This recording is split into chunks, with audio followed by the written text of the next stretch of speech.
Hey everyone, it's Ben Hardy here, and in today's going to be reviewing a Rubicon TJ Wrangler. Really cool rig, and it's got a manual. That's the other thing to mention. Anyways, huge shout out to Dastrup Auto for giving me some time with this Wrangler. I'll include a link to their website in the description down below so you can check out what they have currently. Also include a link to my car buying guide. Let's get into it.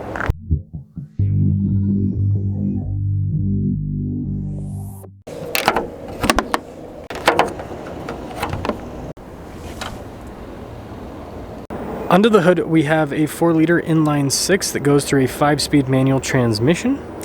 Power outputs are 190 horsepower and then 235 pound-feet of torque.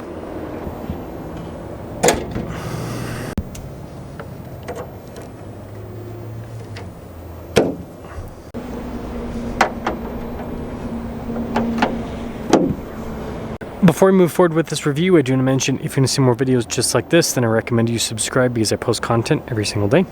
So when it comes to looks, I think the TJ is probably one of the best looking iterations on the Wrangler. Obviously it has the classic style with the circular headlights and Jeep signature grille, but just the overall proportions I think are really sharp. You know, the proportion of the fender flare to the rest of the Jeep. You know, like the new ones have really big fender flares, for example.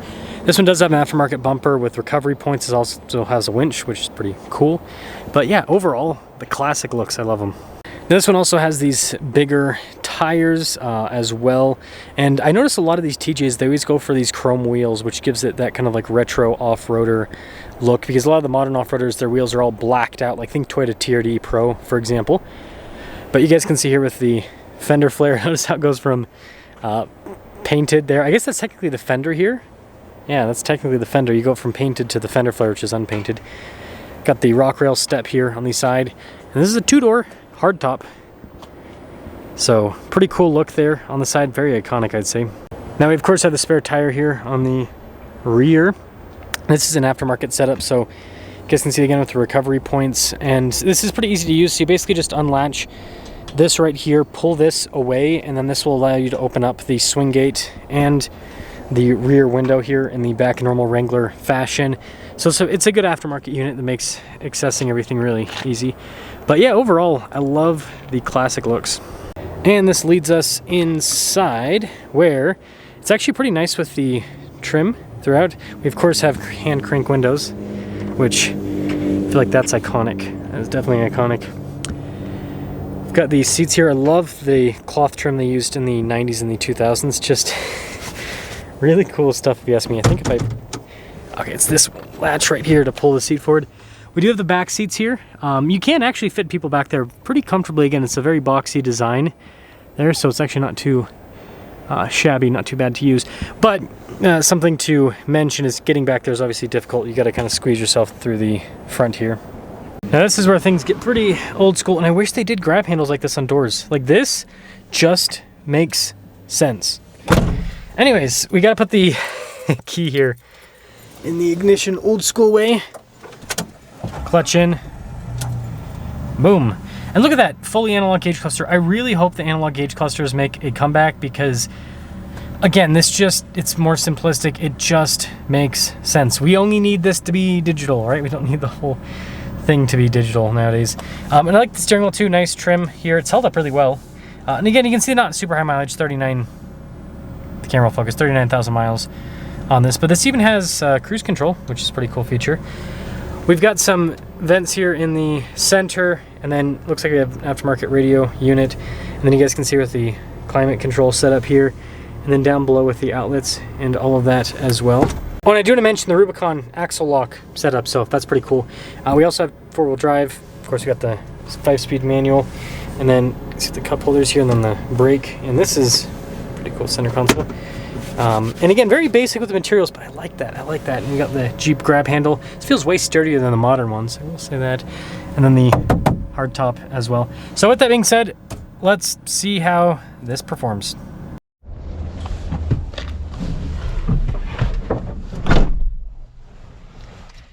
Almost forgot, gotta put the key in the ignition. Brings back memories for me. My grandparents had a 90s Cherokee and Grand Cherokee that they both had the, I think they both had the 4-liter inline 6. I can't remember. Maybe one of them had the 4-cylinder. The Grand Cherokee I know had the 4-liter inline 6. Cherokee might have had the 4-cylinder, but regardless, this is a very similar, it's obviously Wrangler, but it's got a very similar interior to what they had in those. Like the smell, nostalgia. I've thought about buying one of those 90s Grand Cherokees just to relive that, but I'm like, you know what? That's silly just to buy a car just to, you know, if I drove it, it'd make sense, but anywho, this is such a cool Wrangler. Now obviously this one's got some modifications added to it that kind of change things up quite a bit, but I'd say that this drives pretty darn well overall. Love the shifter. And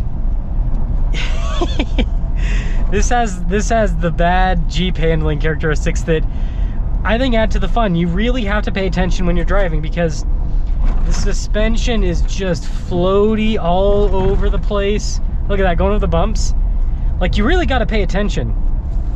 Unlike, you know, modern Wranglers where the damping's pretty solid. I own a Wrangler 2022, and you know, it's floaty, right, compared to modern vehicles, but compared to this, it is, you know, firm. And when I say firm, not uncomfortable, but like it stays in line.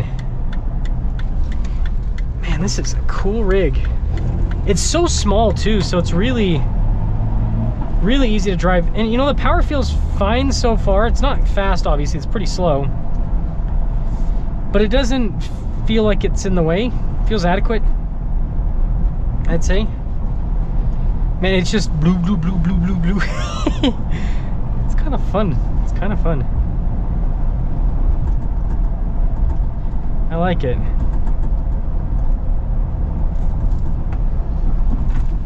Whoa! Yeah, the suspension is so wallowy. Now, it could also be the fact that this one's got some aftermarket stuff. Maybe a stock one would be a little bit less all over the place. But again, I think that adds to the fun that this is all over the place. I don't even want to know how much these houses cost. I'm just looking at how big these things are as I'm driving through here. What I will say is, I think Utah having such big houses is the dumbest thing ever. People have like 7,000 square foot houses and it'll be 2 people living in the house. And it's like, for what? Your ego?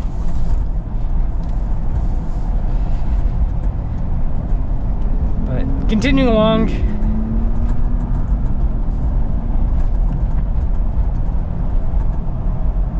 It's nice. It really is. I think it's very enjoyable with how this performs overall. And I love the shifter actuation. This thing actually has got some power. I mean, when we get on the main road, we'll get a bigger acceleration, but actually didn't feel too bad. But the suspension, I will say, it kind of gives me somewhat kind of reminds me of when I drive off-road. So my Wrangler's a 392, and it's so it's got all this power, but the power is kind of unusable off-road because the suspension just can't handle high-speed stuff, and that's what this kind of reminds me of, but on road. That's the funny part. That's the crazy part, is it's like this but on road. Fascinating. Absolutely fascinating. Ah, wow, that was not that was not very smart. I hope you guys saw that on camera. Dude just opened his door right when that car was there.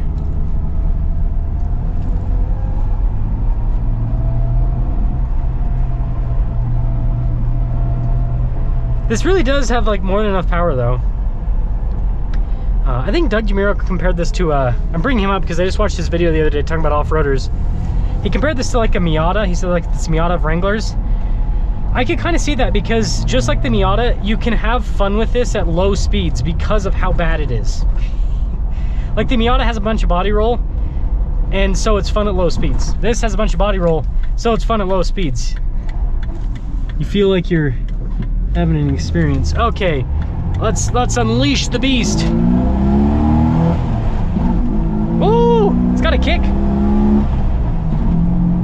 I love the sound. Inline sixes are beautiful. This is a nice car. Let's make sure we don't hit this. Yeah, they're far enough behind. Don't want to be the person that pulls in front of a bicyclist and then they just go boom. Anyways, I love this thing. I think it's great. I think that, man, this is so oversaid, but I'll say it. I think the early 2000s are a really cool era for cars, because this is when cars, like I just reviewed, the Defender's gone, but I just reviewed that 90s Defender, and man, that thing just super agricultural and everything. It feels like a modern car, kind of, but then it also feels old school. It's got like the nice in-between modern and old school. And these early 2000s cars are, you know, not dirt cheap, but they're more affordable than the brand new stuff. More simplistic. You know, some of these early 2000s cars you could work on yourself, which is pretty cool. Man, the window is so close because it's such a small vehicle. This is so weird for me to drive. But yeah, you get kind of like I feel like a modern enough driving experience. Got to calm down on the Utah accent there. But still have some old school stuff. Not the right one. I almost picked up the 4-wheel drive for the parking brake. What a dork. So let me know what you guys think about the TJ Wrangler. Gotta do the key lock thing. There's like a button you press in to get the... Man, I'll get it in a second. Anyways, let me know what you guys think about the TJ Wrangler, but I think this thing, Rubicon package, really cool rig. And if you just want, like, if you want an affordable off-road rig, or I think it's just fun to drive, it's boxy. That's what this does.